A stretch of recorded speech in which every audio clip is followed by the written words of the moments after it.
Good evening. If everyone could find their seats, we're going to go ahead and get started. Thank you all for coming. Really appreciate you being here. I'm going to do something here, and I hope I don't mess things up with the technology. I'm just going to close this laptop. Oops, nope, can't do that. That's not going to work.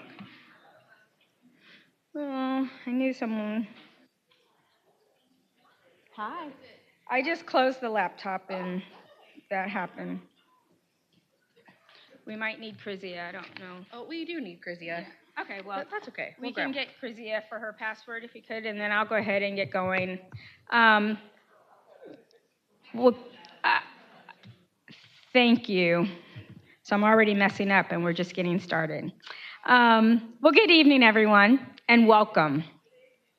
I am Columbus Health Commissioner Dr. Mashika Roberts, and I am really honored to have our special guest with us this evening, but most importantly, to have all of you join us. And I want to thank again Nationwide Children's Hospital for allowing us to have this wonderful space so that we could all gather comfortably and enjoy some really intriguing and inspiring remarks from our guest speaker. So on behalf of Columbus Public Health, I am pleased to welcome you to The Time is Now, Naming, Measuring, and Addressing Racism to Achieve Health Equity and Eliminate Race-Associated Health Disparities. Thank you all again for joining us. Tonight is a really special night as we celebrate Juneteenth and learn from a national expert on how to address racism to achieve health equity. Juneteenth is a reminder that we must continue to fight racism in all of its forms so that we can advance racial and health equity for all people. Juneteenth is an important time to reflect on all the work that still needs to be done to ensure equality for all people. At Columbus Public Health, we are committed to working together with all of you here and those who could not join us this evening to address racism and achieve health equity in our community.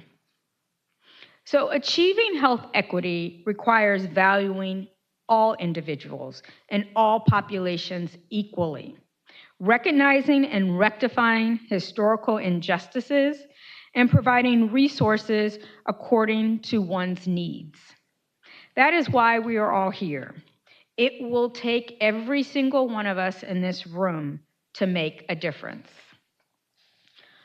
Racism is often a roadblock to health equity, yet many people are in denial of its existence and negative impacts on the health and well-being of all of our people and our communities.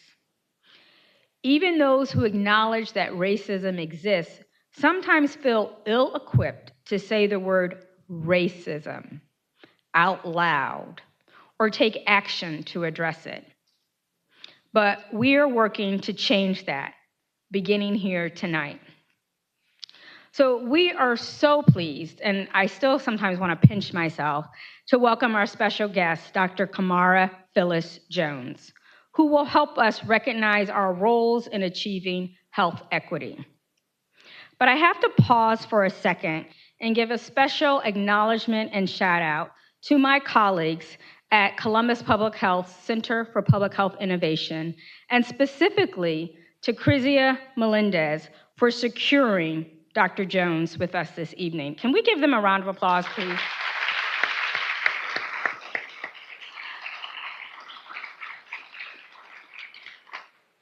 So, for those of you who don't know about Dr. Jones, let me give you a little bit about her background. She is a renowned family physician and an epidemiologist whose work focuses on naming, measuring, and addressing the impacts of racism on the health and well-being of our nation. Her allegories on race and racism are celebrated for illuminating topics that are otherwise difficult for many Americans to understand or discuss, including that racism exists, racism is a system, racism saps the strength of the whole society, and we can all act to dismantle it. Dr. Jones is a commissioner on the O'Neill Lancet Commission on Racism, Structural Discrimination, and Global Health, and a visiting professor at King's College London. She is also an adjunct professor at the Rollins School of Public Health at Emory University and a senior fellow and adjunct associate professor at the Morehouse School of Medicine. Dr. Jones taught 6 years as the assistant professor at the Harvard School of Public Health, developing the school's first course on race and racism. She also served 14 years as the medical officer at the CDC, leading the development of the 6 Questions Reaction to Race module for use on CDC surveillance systems. Additionally, as the president of the American Public Health Association, she launched the national campaign against racism that catalyzed the first declaration that racism is a public health crisis. There are now 265 local jurisdiction declarations across 42 states and the District of Columbia. And I am proud to say one of them is right here in Columbus, Ohio.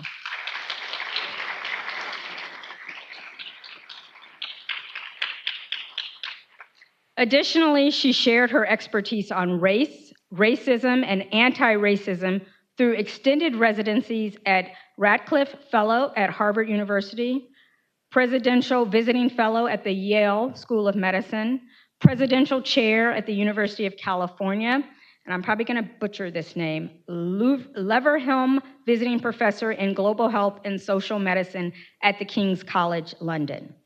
Dr. Jones is also an elected member of the National Academy of Medicine and the American Academy of Arts and Sciences. She earned her MD from Stanford University School of Medicine, her Master's of Public Health and PhD in Epidemiology from the Johns Hopkins Bloomberg School of Public Health, and her BA in Molecular Biology from Wellesley College.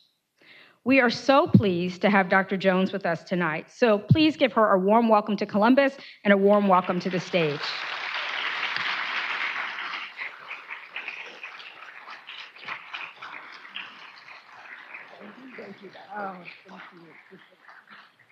Well, thank you, Dr. Roberts. Thank you all for being here and for the energy in the room.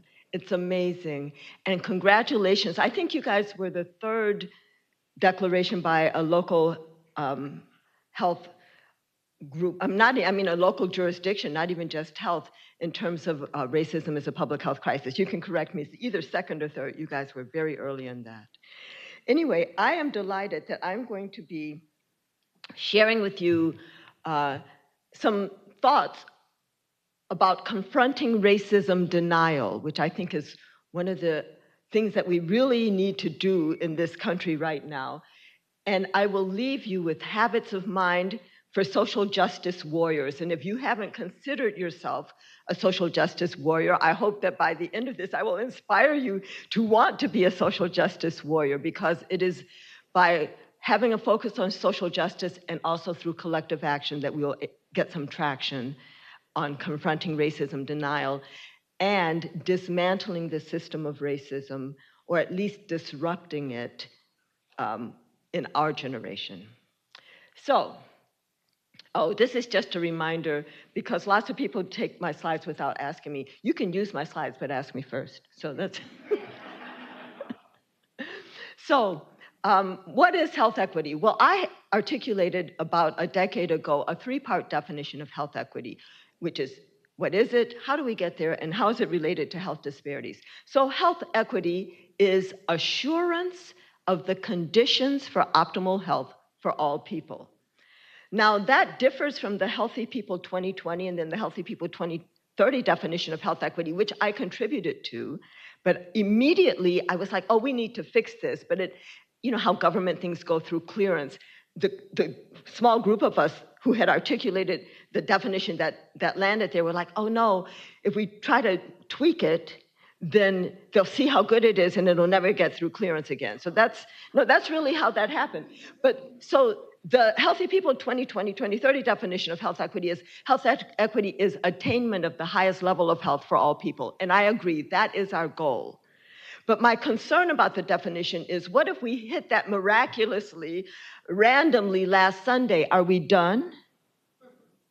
And in my mind, health equity is a process, not an outcome. What process? Health equity is assurance, which is actually one of the 3 core functions of public health identified by the then Institute of Medicine, along with assessment and policy development.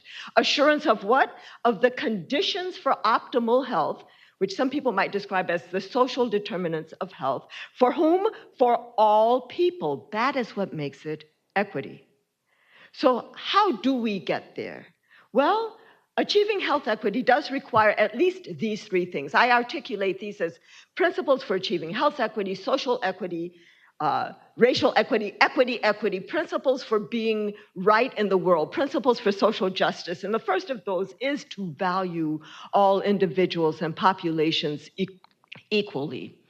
And you might say, well, Dr. Jones, we could say we do that. How do you know? How do we know if we're valuing all individuals and populations equally? So I would suggest that you think about how you might value your child or your friend's child or your cousin or whatever. If you have some young person, you would protect them, you would invest in them, you would celebrate them, you would involve them in the decision-making about things about themselves. We in this room, if there are 100 of us, could generate 100 valuing verbs. And I suggest that you do that as a small team. How would you value a child that you loved in your life? And then, are we doing those things for all individuals and populations equally? The second principle that I think is bedrock is to recognize and then rectify historical injustices. Now, we as a nation are so ahistorical that it's hard for us to even know history, and there being laws passed state by state across this country to keep us from learning our full histories. This is dangerous. That is part of the racism denial that is being manifest more and more blatantly and shamelessly across this country. So first we need to read history, then we need to recognize historical injustices, and then we need to go beyond that to rectify historical injustices, which means that reparations is not a bad or scary word. It's about repair. What is the third principle for achieving health equity? It is to provide resources according to need. And you might think, well, that's the easiest one, right? Let me tell you, that is a challenge for many people. First of all, we need to agree on a metric of need that we all agree on. So we can do that. Maybe we'll say it's the numbers of our, comparing by population, the numbers of our babies dying before their first birthday, or the numbers of women dying related to childbirth, right, in different populations. We can find some metric of need that we can agree on, right? But the hardest part seems to be the political will when we get some resources to distribute those resources according to need, because when you get resources, all kinds of people will be clamoring to you for those resources. And all communities will feel needy, even those who have so many resources, because they have never traveled to the parts of town that have fewer resources, right? They don't even know people who have fewer resources. Everybody is comparing themselves to those who have more. And so the thing is, once you have established a metric of need, you need, as a health department, as a wherever you're working, housing, wherever you're working, you need to have the political strength, the backbone, to distribute resources according to need. So I'm sure that in this room, of however many we are, we could talk about 10 more core principles for achieving health equity. But I believe that at least these 3 have to at least be present anytime you think you're going to be about health equity. So what about the third part of the definition? First is, what is it? It's assurance of the conditions for optimal health for all people. How do we get there? Those 3 principles. What is the relationship between health disparities, which is the discussion we started in 1965 with the Secretary's report, right, on minority health, right? And then with Dr. Satcher saying that it's no longer okay for us in our Healthy People plans to say we want to reduce white infant mortality to this and black infant mortality to that. That's no longer okay. We need to eliminate health disparities. But now, and so we started out there and we had a lot of investment around health disparities. And now there's this new stuff, health equity, and now it makes people scared to even talk about health equity. You know, people have different feelings about that, right? And diversity, equity, inclusion, all kinds of. But what is the relationship between health equity and health disparities? Well, I'm clear that health disparities are the differences in outcomes that we so blithely document. Health disparities, those differences in outcomes, will be eliminated when health equity, this process, this assurance of the conditions for optimal health for all people is achieved. So health equity is about all the opportunity structures stuff that came before. Disparities are just the outcomes. Okay, that was longer than I thought I was going to talk. And actually, I will say, if anybody has a question that's burning at any point of time while I'm talking, please feel free to come up to the mics. But we are going to have a discussion between me and Jory, and then we're going to open things up to the whole group here for discussion. So don't let me talk too long into my slides, because that's a very important part to me, to have the discussion. But if something is burning in your heart and you're like, oh, you just spoke my life, or how dare you say that, then feel free to come up to the mics. So I will just say that with that very basic, nobody should disagree with the definition of health equity that I've presented, but we observe that we don't have health equity in this country. And I observe, furthermore, that racism in particular is one of the huge barriers to achieving health equity in our nation. I'm going to define racism for you in a minute, but I will say that in 2016, when I had the opportunity as president of the American Public Health Association to do something, I did it big. You know, this is just advice to you. If you ever get a platform, use it. Don't be shy, right? Do not be shy. And I used that platform. And in fact, at APHA, you know, I was writing monthly columns in the Nation's Health. And after about the third monthly column that had something to do with racism or equity or whatever, the editor said, well, are all of your columns going to be about racism? And I was like, yes, yes. Yes. And when I went to state health departments, I was always, you know, for the state health, you know, association meetings and all, I was always talking about racism. And I launched this national campaign against racism with 3 tasks. The first was to name racism, because you have to name a problem to even get started on the solution. Say the whole word, racism. But as necessary as it is to name racism, it is necessary but insufficient. So we have to go beyond just saying a thing and move to action. So the second of the 3 tasks of my national campaign against racism was to ask the question, how is racism operating here? That is a question that helps you move to action, because the here could be anywhere. How is racism operating in my child's daycare? How is it operating in my workplace, in my neighborhood, in, you know, the health department, in this city? How is it operating in this state? How is it operating in this nation? How is racism operating here at any scale, in any place? But the here is where you have planted yourself or found yourself planted, and you want to identify levers for intervention, targets for action. This is kind of the landscaping to help you move to action that's within your reach, right? And I'm going to give you specific ways to answer that question in a minute. But the third task of this national campaign against racism, once you've done the landscaping, is to organize and strategize to act. So this is to say, yes, each of us does have power as an individual. We should not be afraid to stand up and speak out on behalf of others, to put things on agendas when we find ourselves in decision-making places, to hire a student or to mentor somebody. We have things that we can do as individuals. And the most power is collective power, collective action, because collective action informs us, inspires us, propels us, protects us, and so much more. So we need to organize and strategize to act. And I have now come to recognize that these 3 tasks that I articulated as the the three cornerstones of my national campaign against racism for all the people who would join in that at the time are, other public health associations, the American Medical Association, the American Academy of Pediatrics. A lot of people were already jumping in then in 2016. But I recognize that those are actually the three steps of anti-racism as a process. I wasn't planning to say this, but I will say that once you go through all three of those steps, are you done? No. No. No. You need to go back and start again at the top. Name racism again and still, because people will say, oh, I thought we did that in 2020. Or in, maybe in 1965, or maybe in 1860, like what I'm saying, like, no. So you need to name racism again and still. Then you need to ask, how is racism operating here? Again, still, maybe the here is wider because you have more people working with you, more hands to reach out. But also people may have come and undone the stuff that you did the first time.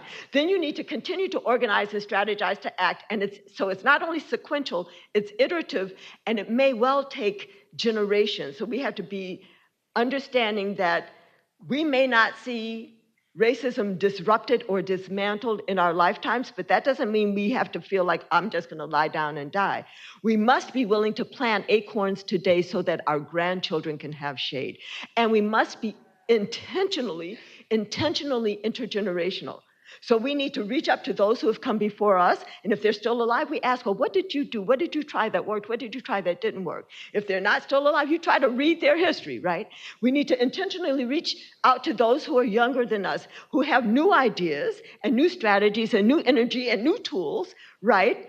And to invite them so we can teach them, first of all, what we're doing, and we can learn from them, and we need to be, I describe it as passing batons, right? But passing barrels of batons, not just to one person in a relay race, but barrels of batons, right? And when I pass one of my batons to you, you need to create your own barrel of batons and keep doing that. This is how we're going to get this work done. I am really talking deeply into my slides. You guys might need to take a hook and take me off of this stage. But anyway. So 3 steps: name racism, ask how is racism operating here, organize and strategize to act. Even at that first step of naming racism, I have come to understand that there are 4 key messages when naming racism. The first is that racism exists. And I say that's a key message because racism denial is staunchly held by so many in our nation, and it's very seductive, and it's just, oh my God, and the Supreme Court is acting on it now. We don't have to, affirmative action in higher education is out, and then the states are going crazy with all of that. All of these backtracking things that we're seeing are evidence of racism denial. Okay, so racism exists, important message. Second is that racism is a system. The third is that racism saps the strength of the whole society. And the fourth is, yes, we can act to dismantle racism. You heard those things in my introduction, but anyway, I'm saying them again because these are the 4 key messages. Maybe they're 10. So you guys feel free to add some more key messages. But on these key messages, I have developed allegories, teaching stories that help. Each one focuses on one aspect, although each of my allegories illuminates really all 4 of those key messages. I am going to share one today, my dual reality restaurant saga that many of you may be familiar with. But I will say there's new stuff in this because all of my allegories, most of which have been sparked by something I've seen with my own real eyes, right? But then helps me explain complex ideas with this memorable image. All of my allegories, when I put them out there, become our stories. And it has been through question and answer and poking and challenging and elaboration. Oh, you could say this and that. That I have, this story used to take me 5 minutes all in to tell. And now I'm going to tell it to you in about 6 minutes, so just a little longer. But then I have 2 further extensions of it that I'm going to pop back in before I sit down. Okay? So there's something new for everybody here. So now I am going to ask you to step in my shoes. And I am going to tell you, first of all, the real thing that sparked this story, Dual Reality, a restaurant saga, that is a story to help people understand, if they don't understand that racism exists, and if they do understand that racism exists, to help them share a brief image to others that will help them be communicating this message well. So, how did I come to this story? I was a first-year medical student, very studious, very diligent. So on a given Saturday, like on most Saturdays in my first year in medical school, I woke up early, and what did I do? I hit those books, and I hit them hard. I was nose in studying, and it was already about 1 o'clock in the afternoon when some friends of mine came over. Now, did they distract me from my studies? Oh, no, because they were medical students too. So we all got to studying long and hard, and now it was getting later and later, and we were getting hungrier and hungrier. And I had no food in my apartment, which was so typical of me that my friends actually understood. And they were like, okay, Kamara, we know you don't have any food up in here, but we're hungry. Let's go into town and find something to eat. So let me get my clicker so that I can tell you where we went. So we go into town and we find a restaurant, okay? And we walk in and we sit down. I should use these chairs as a prop, but I've never tried it before. Let me try it, okay? So we go in, we sit down, the menus are presented, we order our food, food is served, here we are eating, okay? So it's not a very remarkable story. What am I supposed to make about that? Racism exists. Now, if you were in my generation, you might have thought I was going to tell you that we weren't served. I mean, that has happened to me in my lifetime. But we were served. We're here eating. So you're like, please, come on, Dr. Jones. Please stop telling this long story. Get to the point. Okay. As I was sitting there eating with my friends, I looked across the room and I noticed a sign that was a startling revelation to me about racism. So now I hope I've intrigued you and you're wondering, Dr. Jones, what did the sign say? Well, what did the sign say? The sign said open. You're like, what? How is a sign that says open a startling revelation about racism? So let me recap. Here I am sitting with my friends eating. I look across the room. I see a sign that says open. Thinking no more about it, I assume other hungry people can walk and sit down, order their food, and eat.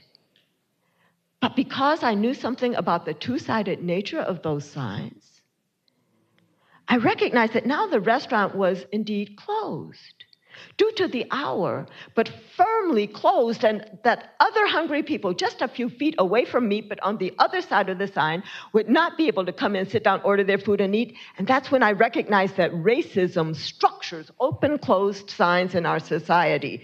That racism structures, if you will, a dual reality.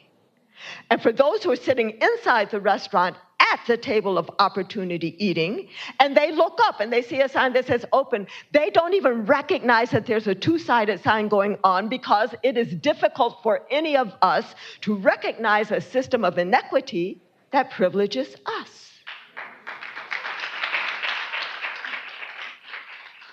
So it is difficult for men to recognize male privilege and sexism. It is difficult for white Americans to recognize white privilege and racism. It is difficult for all Americans to recognize our American privilege in the global context, although when the COVID vaccines first became available, did you see how we were sequestering so much of that global supply of COVID vaccine in this country? Now, those on the outside are very well aware that there's a two-sided sign going on, because it proclaims closed to them, but they can look through the window and see people inside eating. So back inside the restaurant, to those who ask, is there really a two-sided sign? Does racism really exist? I say, I know it's hard for you to know when you only see open. In fact, that's part of your privilege, not to have to know. But once you do know, you can choose to act. So it's not a scary thing to name racism. It's actually an empowering thing to name racism. It doesn't compel you to act, but it does equip you to act so that if you care about those on the other side of the sign, which is an if, but if you do, well, you could talk to the restaurant owner who is, after all, inside with you. And you can say, restaurant owner, there are hungry people outside. Why don't you open the door? Let them come in. You'll make more money. And oh, the conversations we could have. Or maybe what you'll do is pass some food through the window. Or maybe you'll try to tear down the sign or break through the door. But at least what you won't be doing is sitting back saying, Wonder why those people don't just come on in and sit down and eat. Because you'll understand something about the two-sided nature of that sign that proclaims open to you. So I'm going to just say a few more things about this. So I'm going to still stay with this mic right here until I go back to the podium. But I have started, well, first of all, I used this story. Told you it used to take 5 minutes. Maybe that was 7. Okay. I use this story to help people either understand that racism exists or to communicate it to others. It's a very memorable image. And people come back to me and they say, oh, they keep seeing open close signs now all the time, and they come send me pictures and all that.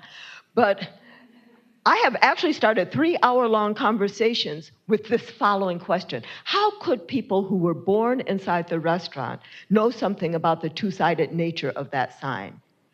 And I have started 3-hour-long conversations because there are many ways to know. I will say that I am heartened that more people who were born inside the restaurant, maybe just even 4 years ago, were eating and said, what are those people outside saying? Black Lives Matter, don't they know that all lives matter? More people are now actually proclaiming, yes, Black Lives Matter. They're saying the word racism, putting together the phrases structural racism, systemic racism. This is important. But I have a warning about that. If all we do is make an institutional statement, put it up on our web pages, say something in Facebook or Instagram or TikTok or however you're rolling, X or whatever, right?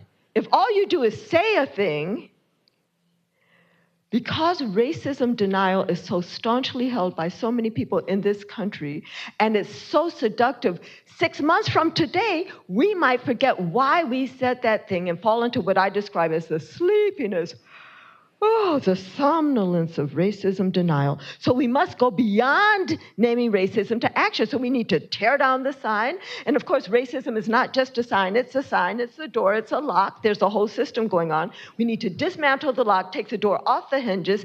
And once we start acting, we will not forget why we are acting. This is truth. If you have ever been involved in anything, once you get going and start acting, then you do not fall off or forget. Right? So, now I'm going to share with you my definition of racism. I start out by acknowledging that racism is a system. It is not an individual character flaw, personal moral failing, psychiatric illness, as some people suggested. Yes, it manifests in all of those ways and so many more. But in its essence, racism is a system of power. A system of doing what? A system of doing two things: structuring opportunity and assigning value. And on what basis is the opportunity structured? On what basis is the value assigned? It's based on so-called race, based on the social interpretation of how one looks, which is what we call race in this country. Now here in Columbus, you look at me, I'm black. Most parts of the US, you look at me, I'm black. In some parts of Brazil, you look at me, I'm just as clearly white. South Africa, you look at me, I'm just as clearly colored. In Congo, I'm white. Lots of places. Here I am in each of these places, right? Same physical appearance. The social interpretation of my appearance might assign me to different racial groups. And furthermore, if I were to stay in any of those places long enough, then my health outcome and educational outcome and economic outcome and all that would take on that of the group to which I've been assigned. That is true not just for me, light skin, kind of curlyish hair. For every single person sitting in this room, there is someplace else on this earth where your so-called race is quite different from how you are living it today. Right? Race is the social interpretation of how one looks in a race-conscious society. Racism is the system that structures opportunity and assigns value based on that so-called race. And racism has impacts. Now, when people recognize that racism exists, they're like, oh, yeah, it's unfairly disadvantaging some individuals and communities. This is true, and it's important to recognize that. But it shouldn't take any of us long to recognize, and I am going to stop holding my mic because I use my hands so much. It shouldn't take any of us long to recognize that every unfair disadvantage has its reciprocal unfair advantage, so that racism is also unfairly advantaging other individuals and communities. That is the whole issue of unearned white privilege in our country, which we hardly ever talk about in this country because it makes some people, especially some people who are living as white, uncomfortable. And in fact, when I would get to this point of my definition, I used to see people maybe kind of start to squirm. And I would almost apologize. I would say, I'm not trying to make anybody uncomfortable. Just shake it off. Stay with me. I'll tell you more stories. I don't do that little almost apology anymore.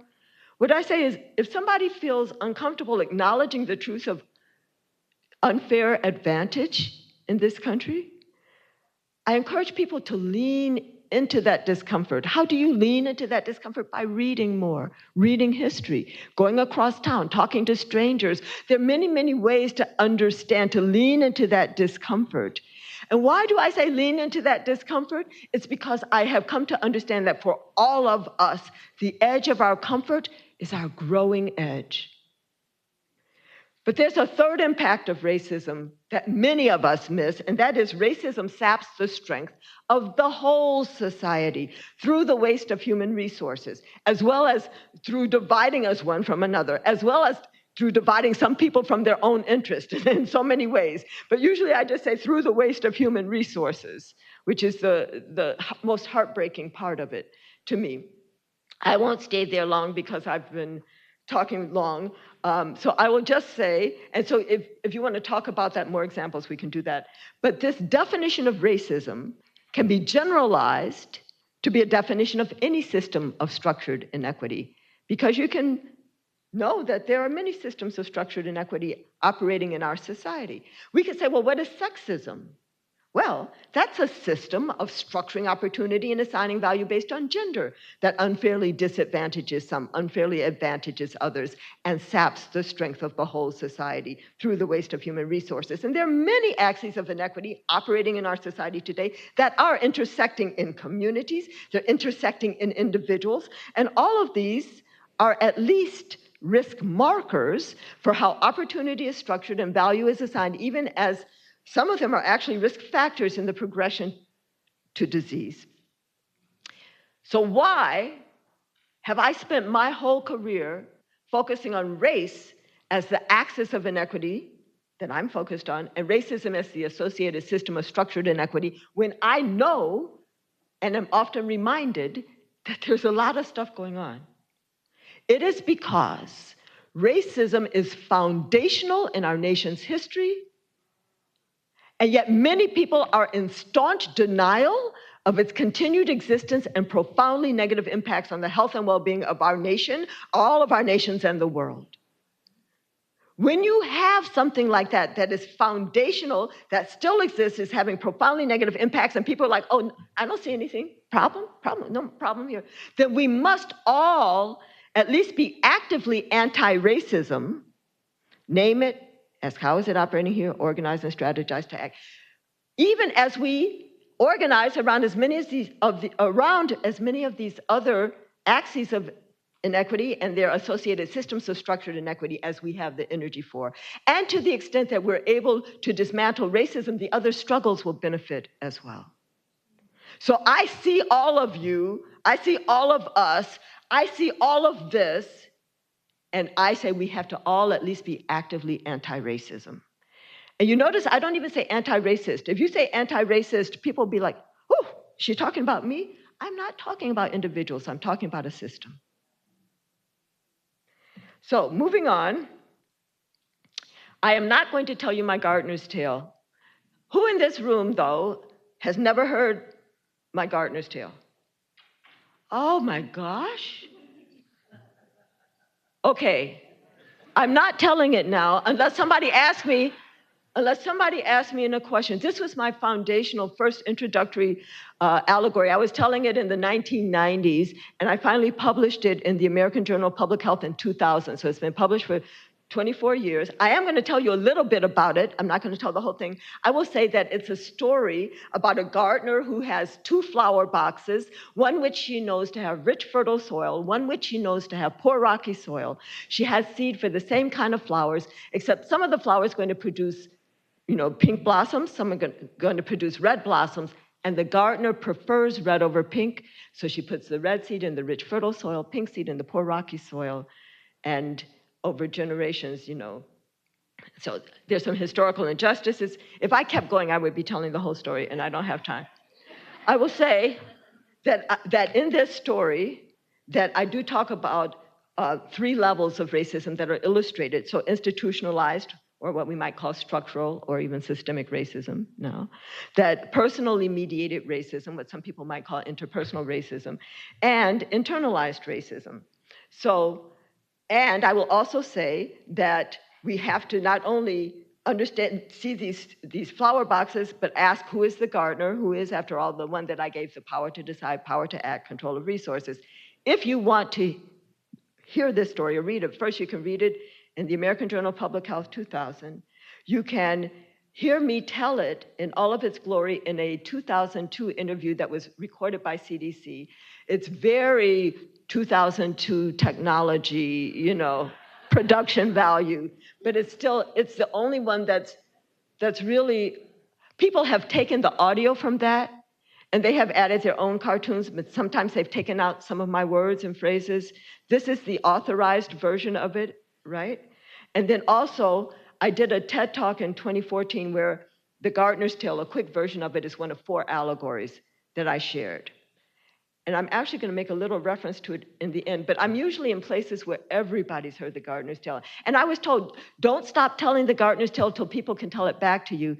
And so I took that advice, and now half the room has never heard it. You can ask me a question, and I'll answer. I do want to share, though, so I gave you a general definition of racism. The Gardener's Tale is going to describe racism on 3 levels. The main point of The Gardener's Tale, by the way, is that even though racism operates on these 3 levels, if we want to set things right in the garden, we need to at least address the structural racism. We can address all the levels at the same time, but we have to at least address the structural racism. And when we do that, the other levels may take care of themselves. So that's the moral of that story. So I said name racism, right? I gave you 4 key messages when naming racism. I gave you 1 allegory to help you do the first key message, racism exists. Now we're moving to the second step. How is racism operating here? Which is a legitimate question because racism is not a cloud or a miasma that we can't get a handle on. It is a system with identifiable mechanisms. And these identifiable mechanisms are in our structures, policies, practices, norms, and values. And if I'm talking to a general audience that's not full of policymakers, that could give people headaches, right? What do you mean, structures, policies, practices, norms, values? What am I supposed to do with that, Dr. Jones? Until we realize that these are actually the elements of decision-making. Structures are the who, what, when, and where of decision-making, especially who's at the table and who's not. What's on the agenda and what's not. And I actually charge all of you within the sound of my voice, whenever you henceforth find yourself or at a decision-making table or set one, your first question should be to look around and say, who is not here who has an interest in this proceeding? And then your job in the short term might be to represent their interest, but really your job is to create space to find them a way to the table. And if structures are the who, what, when, and where of decision-making, policies are the written how of decision-making. Usually when people are trying to do structural or kind of systemic stuff, they look at policy. That's important, but that's just the written how. It's not. Sometimes we don't even ask what policies have not been written, right? But we also need to look at the unwritten how of decision-making, which are practices and norms. Practices are the unwritten how. Just look at me. This is how we do things here and now. We don't have to write that down. Norms are the unwritten how that are deeply embedded and expected. This is how we expect you to act going forward. And what are values? Values are the why of decision-making. And this helps me when I go speak to a new audience. I remember I was asked to speak to an audience of environmentalists about the limited exposure of children of color to the outdoors.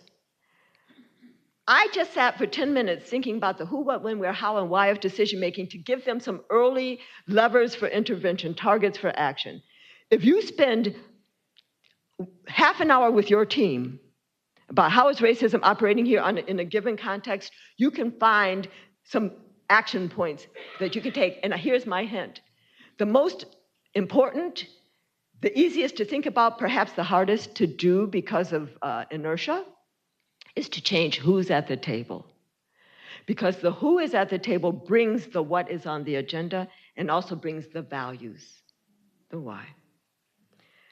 Okay, I will speed right along to say, speaking of values, I, 2 years ago now, became really interested in understanding that there are many people who value comfort in our society, in this city, in this room. And there are many people who value social justice in our society, in this city, in this room. And valuing comfort and valuing social justice are at polar opposite ends of a value system. I'm not saying that you can't be comfortable while working on social justice issues, but if your whole raison d'etre is to be comfortable, unless you expand comfort for whom to be comfort for all of us, that is at a polar opposite end of social justice. And I also am aware, going back to my imagery from the dual reality, that those who value comfort are very much like those who were born inside the restaurant, sitting at the table of opportunity eating. They value comfort because they are benefited by the status quo. They do not even wonder, why isn't somebody else coming in the restaurant? They may not even notice because they're so engrossed with their food and with the conversation in their small company. They certainly don't want to examine the sign. Maybe they heard a rumor that there is a two-sided sign going on, but they are passing laws state by state across this country banning people from looking to see, is there a two-sided sign going on? Why? Because it would make their children uncomfortable.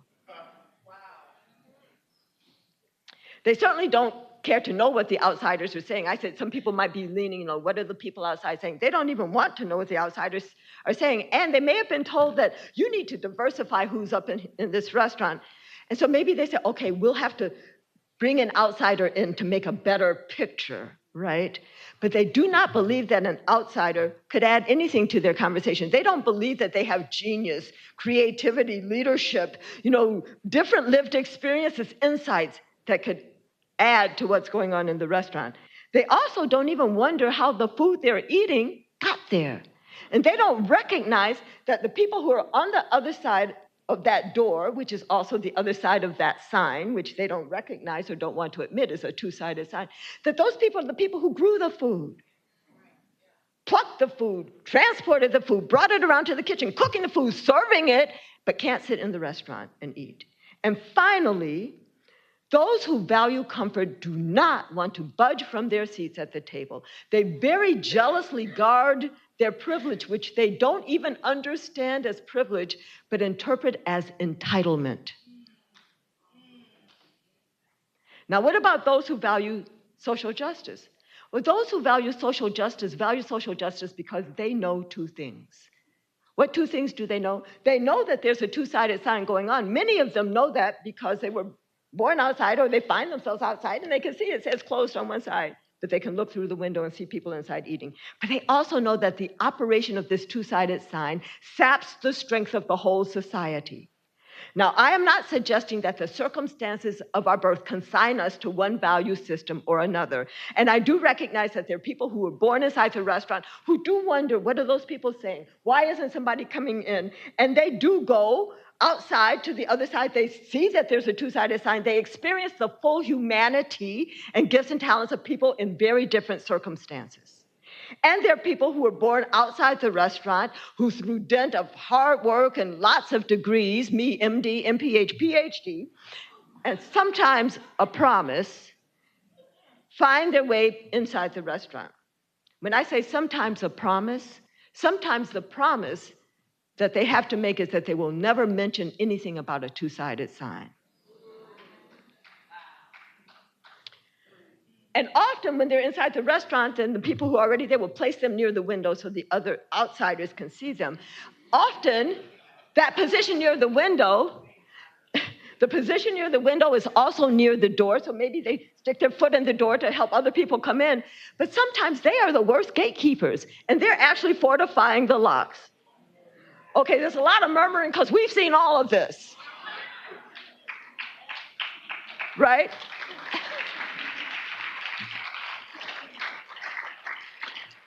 And we're not going to talk about people we know or whatever, but what I'm just going to say is that what we need to do in this nation right now, as social justice warriors really, is we need to move more people from valuing comfort to valuing social justice, even as we recognize that in the current status quo, valuing social justice will not always, or maybe not ever, be comfortable.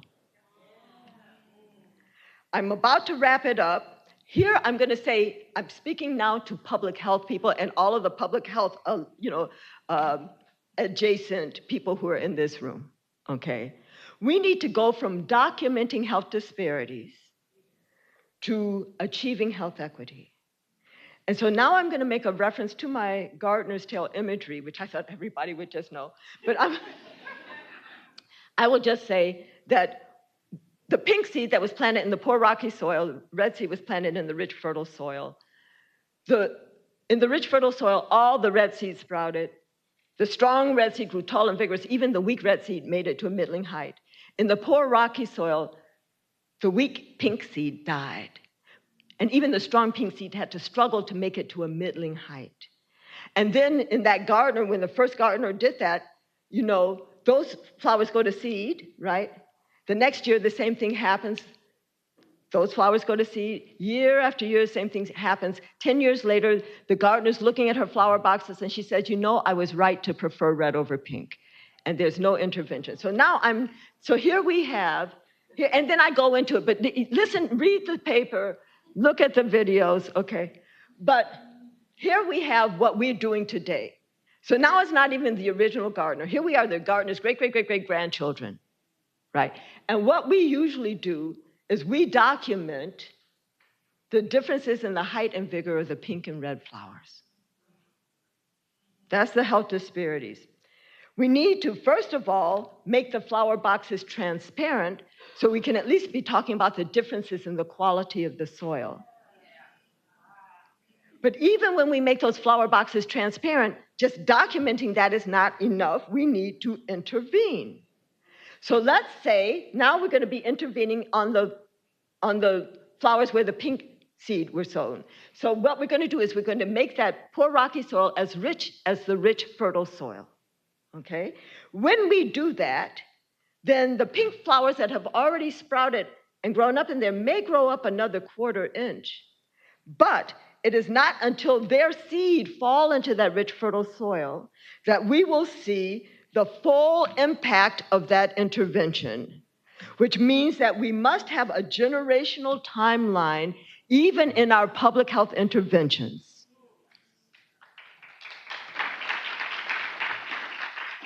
What I'm saying here is that a 3 to 5 year intervention is not enough. But politicians like that, granting agencies like that, because they want to be able to say, look, we did this. We have to understand that the work we're intervening on is going to require generations, at least one. Just think about this. If you had a garden, you would understand. At least one generation. We can measure things along the way, but it won't be in the height of the pink flower, right? We can measure, have we enriched the soil? 2 years later, is the soil still rich? 5 years later, is the soil still rich, right? Because what we want to do is to assure the conditions for optimal health for all seed, right? For all people. So I won't stay there long. I'll just say, what can we do today? I'm almost wrapped up. What can we do today? Again, this is an extension from my image. I told you I used to just do that thing in 5, and here's the second extension of my image. Going back to the restaurant. Well, first of all, we need to actively look for evidence of two-sided signs. We cannot be reassured when we look at a sign and say, oh, it looks open to me. We need to actively look for, are there differences by language, by immigration status, by race, by gender, by ethnicity, by urban, rural, by, any of the ways that we can see opportunity differentially distributed, which brings to the point, we don't just want to look at differences in outcomes, we also want to look at differences in opportunity. Here's the other thing I want to say. Anytime you see an open sign, anytime you see a sign that says open, you know what? That's a two-sided sign. Why? If it were really open like the wilderness, you wouldn't need a sign. So whenever we are reassured by signs that say open, it's just blinding us to the two-sided nature of the sign. Okay, speeding right along. We need to burst through our bubbles of experience to experience our common humanity. When I say bubble of experience, all of us have a bubble of experience. Our families, our communities, our children, if we have them, their schools, all of that, travels. Some of our bubbles are quite vast with thin soap bubble boundaries. Some of our bubbles are smaller with thicker plexiglass boundaries. Some of our bubbles are tinted. Some of our bubbles are polarized. In this country right now, some people's bubbles are being hardened by fear.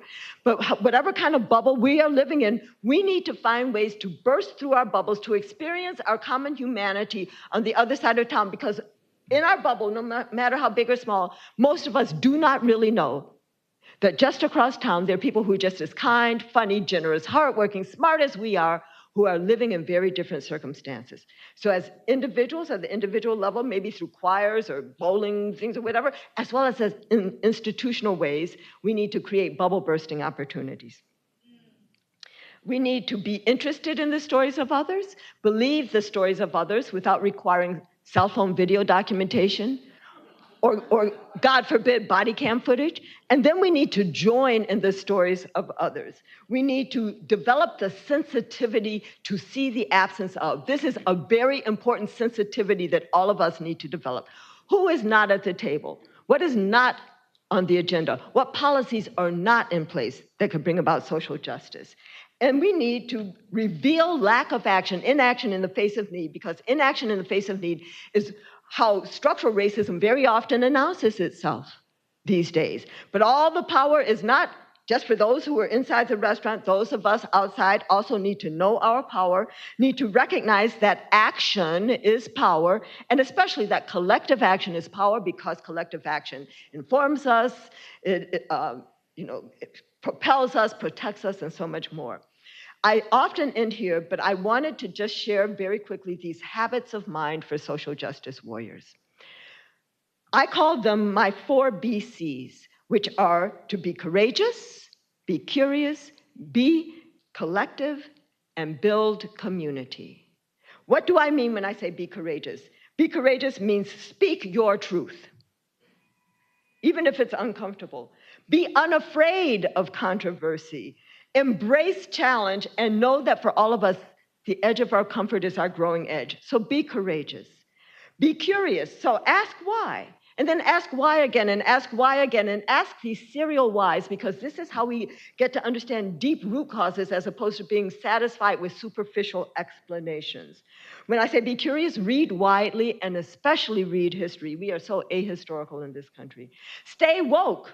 And walk in wonder. When I say, stay woke to the present. Oh my God, what a present we're in right now, right? Don't be blindsided by anything, right? And when I say walk and wonder, it's because I know that every single person has something to teach me. So I walk and wonder, what does this one have to teach me? What does this one have to teach me? So walk and wonder with that kind of curiosity. Learn more than one language, right? And try to promulgate that in the schools and everywhere, and travel as much as you can, especially across town, as well as around the world. So that's be curious. When I say be collective, it means care about the whole. So share your ideas, your time, your energy, your stuff with others. Recognize yourself as a global citizen. Don't even be trapped into understanding like civil rights in the US context. We have human rights. In the in a global context. Recognize yourself as a global citizen and organize because collective action is power. And finally, build community. So that is be interested, believe, and join in the stories of others. Talk to strangers. My husband is not easy at that, but he's amazed when I do. I'll just talk to anybody, right? Because you learn that way. And furthermore, if you talk to anybody for 3 minutes, you will find at least 1, 2, 3 things that you have in common. Try it, right? On the bus, on the plane, just walking. Create bubble bursting opportunities and speak up and take action on behalf of others. That's how you join in the struggles or the stories of others. And finally, go across town, not just for a visit or for lunch. Go across town and stay a while. So that's it for me. This is me. Take a picture if you want to find my emails and stuff. Don't do anything with my UK mobile now, but I may be moving to London, who knows? We can talk about that privately. But right now, if you email me, then email me again if I didn't see it. After 2 emails, text me and say, please look at my email. But I'm really bad. I'm really bad, and I'm sorry. I'm very present, and so I don't like to look at email. Yeah. Anyway, and then again, if you want to use any of my materials, just ask me. So thank you very much, and now we're going to have our Q&A.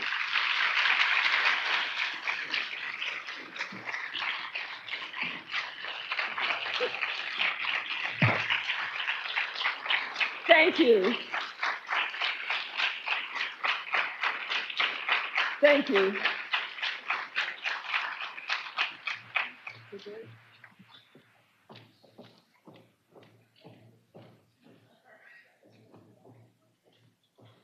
Look, I was like, you came in here as Dr. Jones, but I'm going to confer you Reverend Dr. Jones in a little bit.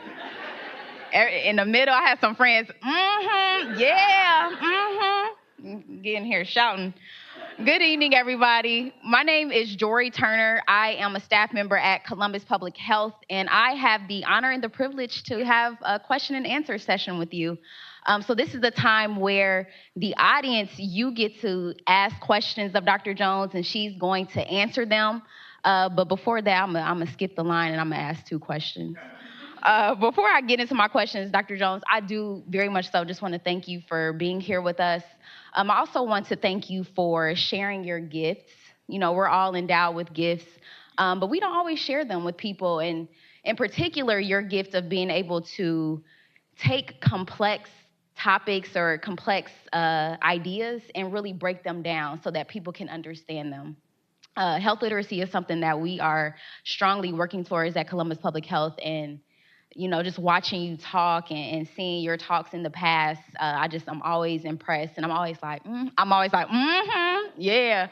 And so just thank you so much. I really appreciate you. May I just say that my essence is as a teacher, and I mean, I used to say to people, I could teach epidemiology to a rock, and I really feel like that. And so this is just, I guess the times called me to do the teaching about racism and these complex issues. Absolutely. And to that, I'm gonna promise you I'm gonna get to my questions, but also just you naming and talking about racism before, I think it's a lot more accepted now, in mainstream to have those conversations, but the courage that you had, way back when to have these conversations. So thank you for opening up the door for many of those conversations as well.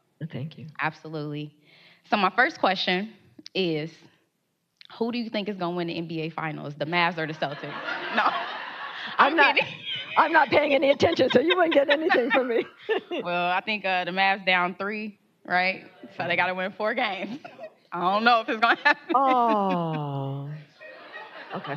They're having a tough time. It's a tough time. Yeah. My real question, though, and I'm going to put this up on the screen so that you all can follow along. So as health equity practitioners, we don't always hit the mark when we're measuring the effectiveness of our education. So, think like trainings. No research has been conducted that has found that implicit bias, cultural humility, or general health equity training has led to improved health outcomes. They show improvements in provider bias as well as increased trust from clients, but again, no direct health improvements. So this is a two-parter. So that first part of the question is, if improved health outcomes from implicit bias and equity trainings is our desired health outcome, what are we missing in terms of measuring the effectiveness of our education? And then secondly, are we even able to demonstrate that these trainings and interventions significantly contribute to our desire for better health outcomes? There is, can I tell a 3-minute allegory on this one? We getting it live. I don't know if any of you guys have heard my cement dust in our lungs allegory. Nobody. Okay. No, that's all right. Okay, thank you. Can I go over there to do this one? Absolutely. Yeah, because I'm going to use my hands. This was not planned. No, it was not planned. I'm sorry. Okay, so I'm going to talk about cement dust in our lungs. When I say cement dust, I want you to hear cement dust, and I want to think cement dust and also racism, and then I'll tie it to the answer, but you need to have this whole thing. So imagine there's a cement factory spewing cement dust, and the cement dust fills the air, and anyone who is anywhere near that factory for any amount of time is going to get cement dust in their lungs. And the cement dust in our lungs is harmful to all of us, even though it might affect different ones of us differently. So cement dust in my lungs might make me feel less than, right? But cement dust in somebody else's lungs might make him feel that he can, with equanimity, crush the life out of another human being with his knee for 9 minutes and 29 seconds. But however, the cement dust is affecting us. It's harmful, and it's affecting people who don't even know they have cement dust in their lungs. How do we address it? Well, the cement dust is in our lungs, so maybe we address it at the individual level. Okay, what would that look like? Well, maybe we have some kind of screening machine that comes and takes a little x-ray, whatever, of each person, and to see how much cement dust they have in their lungs, and then if they have too much dust, an alarm goes off, right? Well, the main good thing about that is that people who don't believe they have cement dust in their lungs will find out that they do. But the question is, how much is too much dust, right? What do you do with people when the alarm goes off? You can't bolt them off the planet, right? And furthermore, the existence of that kind of machine makes people not even want to talk about cement dust, right? Because they think if you're talking about cement dust or racism, then you're trying to peer deeply into their souls to figure out exactly how racist are you, right? So, well, maybe there's another intervention we could have at the individual level. Maybe people who know they have cement dust in their lungs, or people who are voluntold, can go into a cleansing spa. So now we're getting to the trainings. So they can go into a cleansing spa, and they can start reading history and, doing all kinds of things and being told stuff and, reading and talking and, all of that. And they come out just as good as new, right? But when they come into that same cloud, the dust is just going to reaccumulate in their lungs, so it's not a very permanent solution unless they live inside the cleansing spa. But that insight, when they come out into the cloud, maybe that's the insight we need. So should we, instead of focusing on the individual, do we need to acknowledge the cloud? Well, what would that look like? So at least acknowledging the cloud, I would know that I wasn't born with cement dust in my lungs, right? That is because I'm living in this cloud of cement dust. And it also might make me think, well, okay, maybe I need to put on a gas mask, right? To start my individual anti-cement dust journey. Recognizing that the gas mask in and of itself, unless I had just come out of the cleansing spa, is not going to take the dust that's already in my lungs out, but at least it'll keep new dust from coming in, right? I do know it's a 24/7 endeavor, right? Because the minute I take it off, oh my God, all bets are off. So I'm actually encouraged when I see myself reflected in a glass or in a mirror that I have my gas mask on, right? It's my individual anti-cement dust journey, but it does something else. Because you guys see me and you say, Dr. Jones, why are you wearing a gas mask? So I said, well, it gives me the opportunity to name the cement dust, name the racism, the white supremacist culture, or however you want to. Do you see all this dust in the air? So seeing it for the first time, more and more people will put on their own gas masks, start their own individual anti-cement dust journeys. Well, is that the answer? Is that what we need? 330 million gas masks, little baby gas masks, old people gas masks, all kind of gas masks. Well, it's a start. But what we really need to do is shut down the factory. So now those of us who have started our individual anti-cement dust journeys, we have these gas masks on, we can breathe more deeply, we can also see more clearly. We should start approaching the factory that's in the middle of the dust that most people don't even see, don't know there's a system or factory because of all the dust that is spewed up. As we band together and get closer to that factory, we then need to ask, how is this factory operating here, looking at structures, policies, practices, norms, and values? Then we need to organize and strategize to act, to dismantle the factory, and put in its place a system in which all people can know and develop to their full potentials. So this allegory about the cement dust in our lungs saying it's good to have interventions at all these levels, but if we really want to set things right, we need to dismantle the factory. So in answer to your question, it's sufficient, it's good to have trainings and stuff. We need to name racism. Often the trainings are the first time that people name racism. It's sort of about doing two things. It's naming the dust in the air, and it's inviting people to put on a gas mask temporarily, but most people don't put it on 24/7 because they think, oh, I went to the training, that's fine. They come from the spa out back into the dust. But what the people who are in these trainings need to do is go beyond awareness, beyond naming, and organize and strategize to act.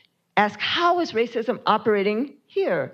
So it's the structural interventions that are then going to have the health impacts. And you may not see the health impacts in 1 year, 2 years, maybe you will, it depends on what it is. If your training is making people hear Black women who are, who are giving birth, right, and honor their experience and their pain, and when they say there's something wrong, to believe that, then that can have immediate impact. So it depends on what you're doing, right? But it has to be not just one by one. The naming is necessary but insufficient. We have to move to action. So that's my answer. Okay, thank you. So if I'm hearing you right, we can start with trainings, but then we need to move past that and get into absolutely trainings. A cleansing spa is never going to be the answer if you come back out into the dust. And naming the dust and starting on it on your own is never the answer, because anybody who slips off and loses their gas mask is going to be damaged, right? Yeah. You have to shut down the factory that's spewing the cement dust in the first place. If somebody had a question or comment on this? Hi. First of all, thank you. Love hearing you every time I speak. But a question on the cement dust, because that's really working in my brain right now.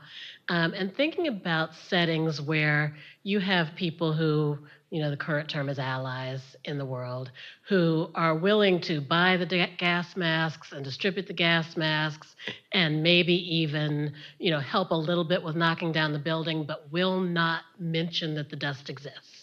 And how do we function in institutions that are willing to do 2 and 3, but are not comfortable doing 1? Wow. It means that when somebody challenges them on why they're doing 2 and 3, they don't have a good answer and they're going to fall flat. So I guess you'd have to ask them, why are they doing those things? Not to make them run, but to make them understand the importance of the naming. How can I say it more clearly? I don't know. You're giving me a problem. How can I say?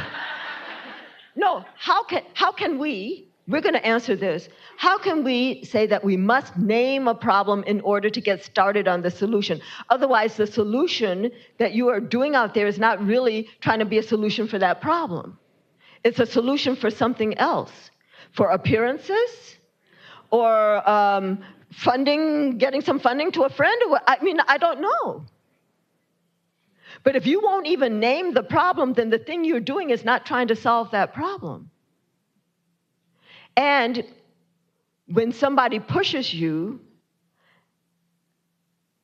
you'll run. You're not committed. But I don't know how to get those people to say it. I think it's to have people understand, okay, this is when I get my allegory to really help people understand that racism saps the strength of the whole society. then you will hear me screaming with joy from wherever you are. I have things that have edged at it, but what the thing that people need to understand is that you are not being anti-racism to help those people. And when it becomes inconvenient politically, or you have to go on vacation or whatever, then, right. Racism is sapping the strength of the whole society. So if we can communicate that, if we can collect the right kinds of data on that, then that's where we'll have some traction.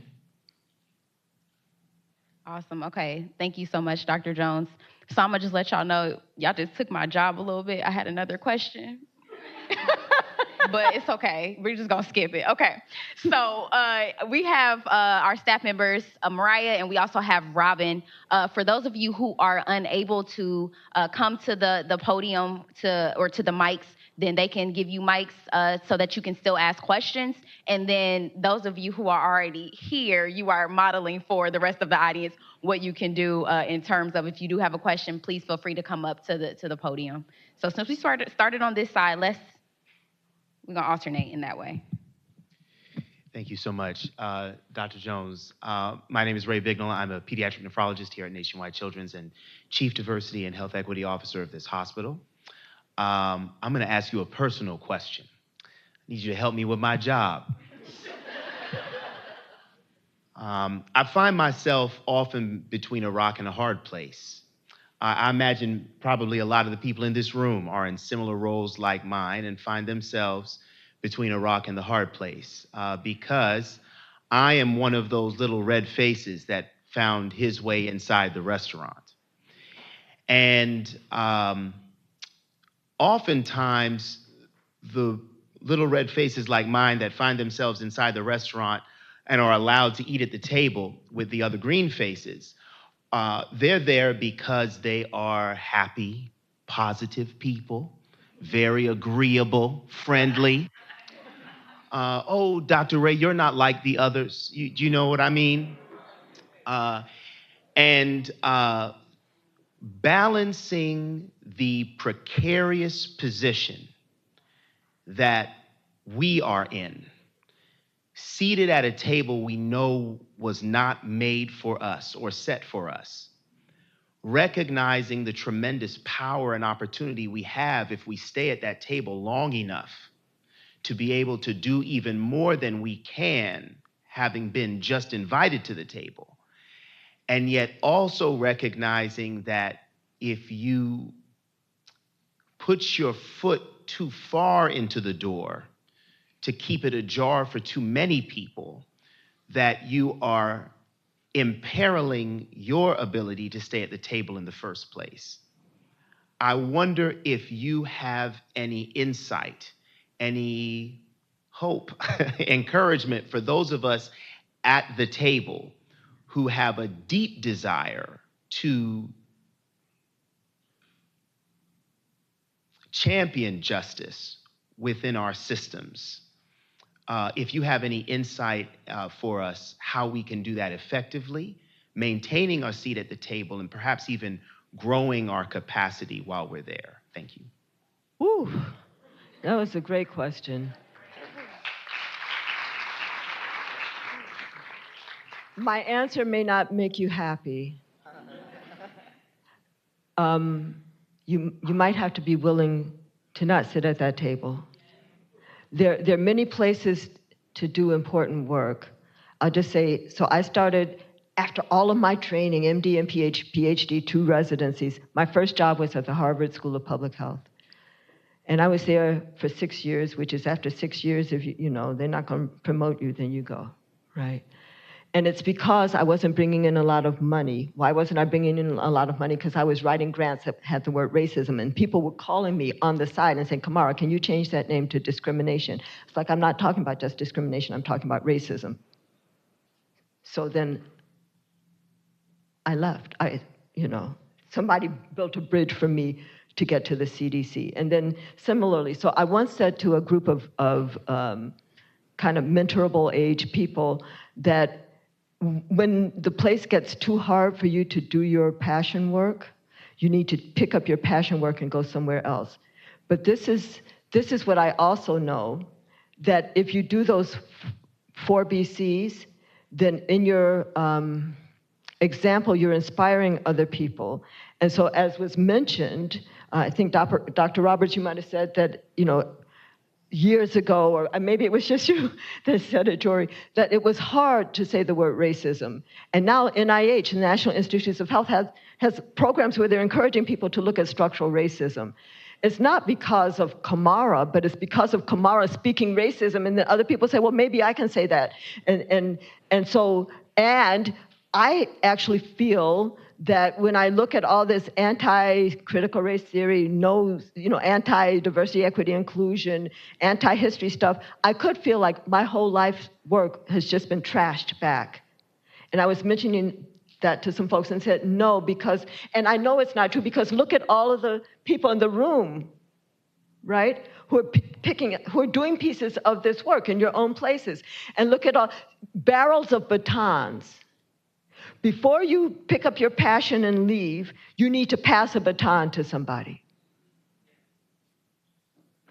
And it doesn't have to be you at that table, but you pass a baton, or maybe bring in a cohort. If you can, if your foot in the door can bring in a cohort, maybe they'll get rid of you, but maybe 2 out of that cohort of 5 can stay. So that's it. It's not on us alone. We are part of a collective. This is intergenerational work. We need to be handing out batons, and we need to be courageous, be curious, be collective, and build community. And maybe have to pick up your passion and go many places to be great and brilliant in the world, and that's not the only table.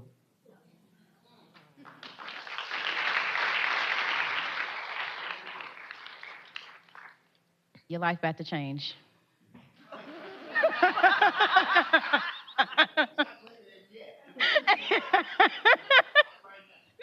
Absolutely. So I will say, those of you who are standing here, so of course, we are nearing the end of our time together. So we are going to get through as many questions as we can before we need to end. So we might go a little bit over. I hope folks are okay with that. But those who are standing up here, we'll stop there. So if you have a question, hopefully somebody else asks it. Well, actually, and let's hear all 4 questions, because Yes, ma'am. often the questions are more important than the answers. And even if I can't answer, we will have heard the questions, but maybe I can say something very brief after I've heard all 4. Hi, so hello, Dr. Jones again. So I'm Dr. Kristen Johnson. I am a family physician as well as the Director of Medical Education and Research at Heart of Ohio, so I'm working in the underserved. You have to forgive me, my voice is shaking because you are one of my heroes. And I want to be very clear about exactly what you just said. So I saw you for the first time my first year of medical school. And I vividly remember sitting on the edge of my seat because you had words for things I couldn't explain that were happening to me. And I went through medical school, and I had an opportunity to have you at SNMA. I was so excited. And then I went to residency, and I had now words for things that were happening to me. But much like Dr. Bignell, another one of my mentors, has mentioned, there were spaces where I realized that maybe I shouldn't use my voice. As I've come through this process and I've learned so much from the people around me, I've had an opportunity to really grow and go back actually to my alma mater and be able to teach and do some of this metaphorical, preparing the next generation of physicians to dismantle this concrete factory that we have that's going. But what I find in both having the opportunity to care for the underserved as well as do this work is that many of us, even if we're in spaces where our foot's in the door and it's working and we're getting people in, are really getting burnt out. And so what is your advice or recommendation for those of us who are social justice warriors, whether that be on the public health front, whether that be within education, or whether that be specifically working with the underserved, that are pulling a lot of the weight of this work, but maybe don't have necessarily the resources to do the recharge that's necessary because there is so much work to be done? I'm going to hear all the questions, and then I'll answer you. Okay. Good evening, Dr. Jones. I just wanted to thank you for being here and let you know that the Safe Sleep team from Columbus Public Health uses your allegory for the Cliff of Good Health regularly. We're very familiar and love it, and thank you for your time tonight. And my question to you is unexpected because I usually want to give space to those that are here for something like this. But admittedly, I found myself in a health education setting, and I've been, I don't know, charged to do new work while I have this opportunity. So I'm a queer person and I have an opportunity to talk to many queer people regularly.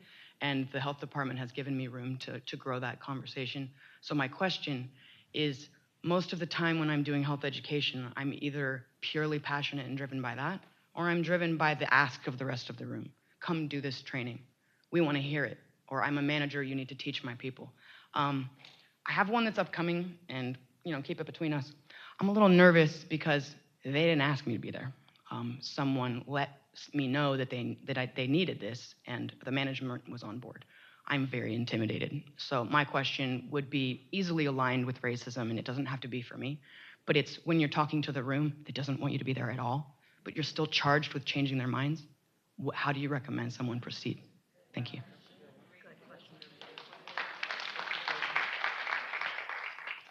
Hi, Dr. Jones.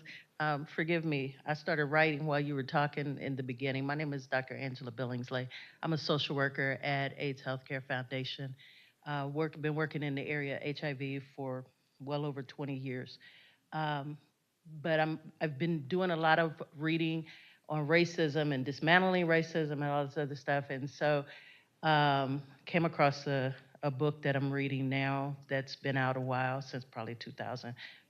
Called Caste by Isabel Wilkerson. And so my question to you is, do you see systemic racism in the United States as the same as a hidden symptom or effect of an underlying foundation of a caste system? And if it's different, then does it change the way that we address health equity? Thank you. Hi, Dr. Jones. I'm Stephanie Napolitano. I'm a neonatologist here and a member of Dr. Ray's Health Equity team.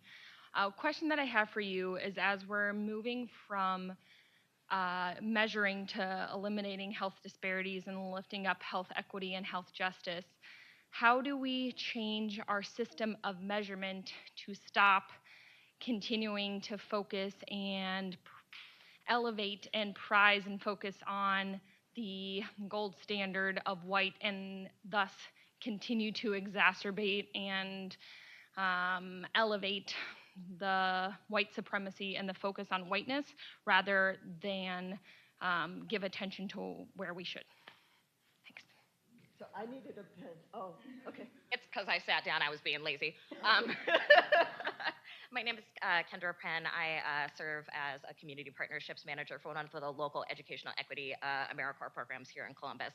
And my question for you is that, knowing that just our culture is very much, you put your mask on first, like using your analogy of, a lot of people would just be happy to get their own gas mask and be like, well, I'm safe from the cloud, I'm just gonna kind of go over here and leave other people to it. What are your suggestions or recommendations for sort of pushing everybody to be able to engage in a sense that is more collective and more worried about how we are surviving like the gas cloud collectively, rather than just everybody sort of taking, hey, I've got my PPE and I can bounce? Wow, you guys. Okay, so I didn't write them down, but I'm going to remember. So one is about renewing and recharging. And the first thing is to recognize the importance of doing that. Oh, sorry. Okay, yeah. So I was saying I should have written them down. So I might ask the people in order to just say like 2 words to remind me what it was. But I heard, thank you, first of all, Kristen, for acknowledging me in your travels. And in terms of recharging, it's so important to do that. And so you have to take time to do something you love. I sing, I walk, I run, I start going to Zumba classes at the Y, I meditate. I get energy from doing this kind of thing because I learn so much every time, and so I get energy being around students. So you have to just figure out what the thing is. But I also know that, I'm just going to do one more really quick allegory thing. So you know how you see geese flying in a V formation, right? You look up in the sky, north or south, and they're flying one way or the other, depending on the season. And the reason they do that, we know, is because the goose in front is blocking the wind for the ones who come behind, blocking the wind for the ones who come behind. And I used to worry about that goose in front. What happens when she gets tired? Does she fly off someplace random? Does she fall to the ground? No. What she does, she pulls back and another goose moves in the place. So what we need to do is to identify or develop our flock and take turns in leadership. Because the thing is, if you want to go fast, go alone, but if you want to go far, go together. And so that's what we need to do. And so it has to do with everything. It has to do with collective action. It has to do with just collectivity. But yes, and maybe right now you feel like my whole flock is burnt out, but then go on a retreat or something. Because self-care is really important. But also don't try to be the only voice. Don't try to be, because they will get you or stop listening to you or nullify you. The second question, what was the 2 words about that? Oh, yeah. Speaking to a surprised or angry audience. Right. I've done that a few times where people didn't know I was coming, didn't know what I was about. But my secret is I sneak up on people. I disarm people. They don't know what's coming. They might know there might be racism in the title, and then I'm talking about some story. They don't get it, right? And then, boom! Right. So it would be something, I guess, to invite people into a shared conversation space and then make your points, as opposed to coming in to fix people, right? So find out what the commonality is. It's a quick answer. It's not the full, but okay. What was the third question? And caste, was caste already the third? Okay, caste. So in 2001, I went to the UN World Conference Against Racism in Durban, South Africa, and there were people who, Dalit people from India, who had signs that said racism is casteism. And even in 2001, I said, no, casteism, no, they said casteism is racism. And I said, no, racism is casteism. But I haven't read Isabel Wilkerson's book yet. I did see the movie, so I got the main gist of it. I don't even remember the name of the movie, but anyway. What is it?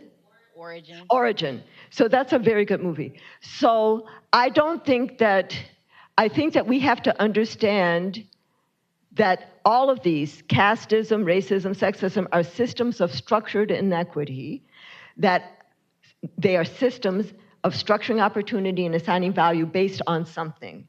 So I wouldn't say that racism is inside casteism. I say they're all systems of structured inequity with that same structure. So that's my answer to that.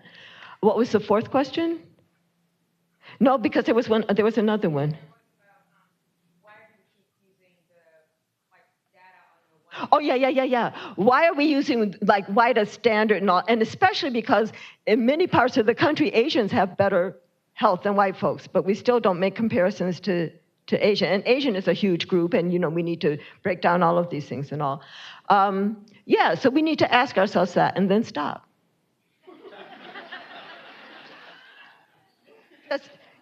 And we have to be unafraid to try to learn things from comparisons within groups. You don't always have to have a white comparator.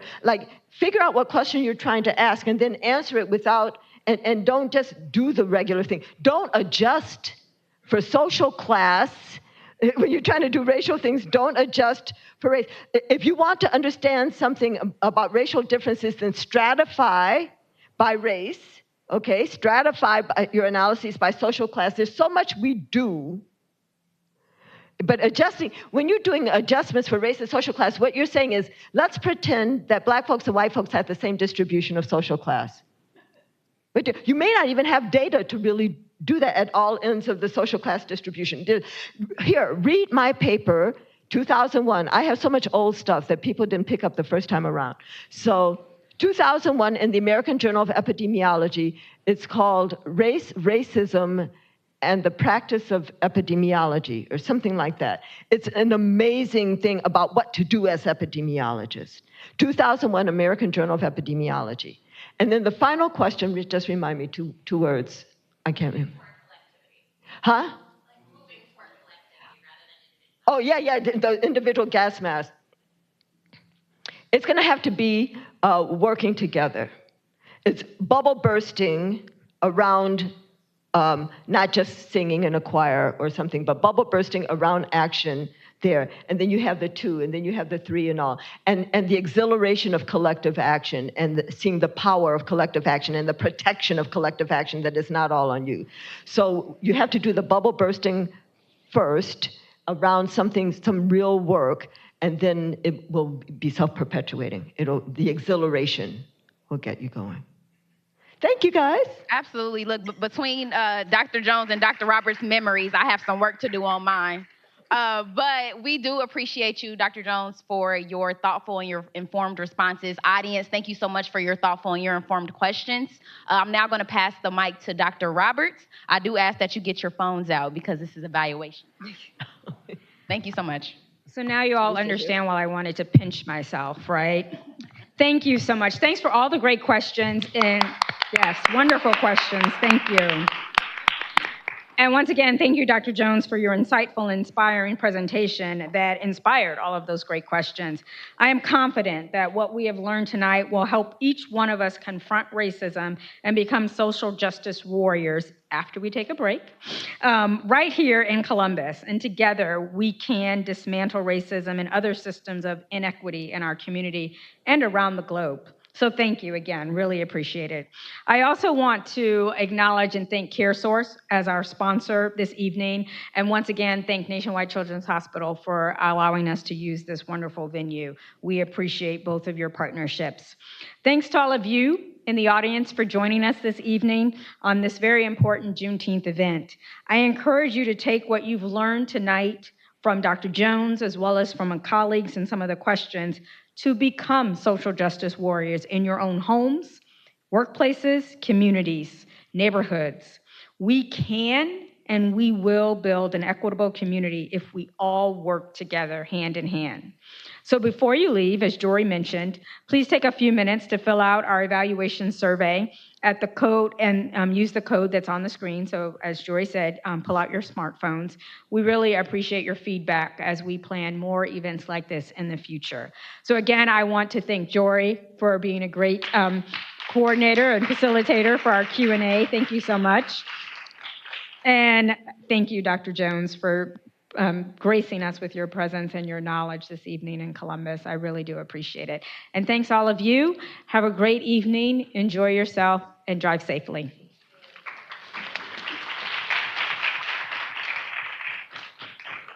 Before everybody goes, I just want to let everyone know, if you did park in the multiple car garage, we do have validated parking. They are stickers, so if you just take your ticket out, on either side of the door, there should be somebody with a sticker to give to you, so you don't have to pay for parking. Yay!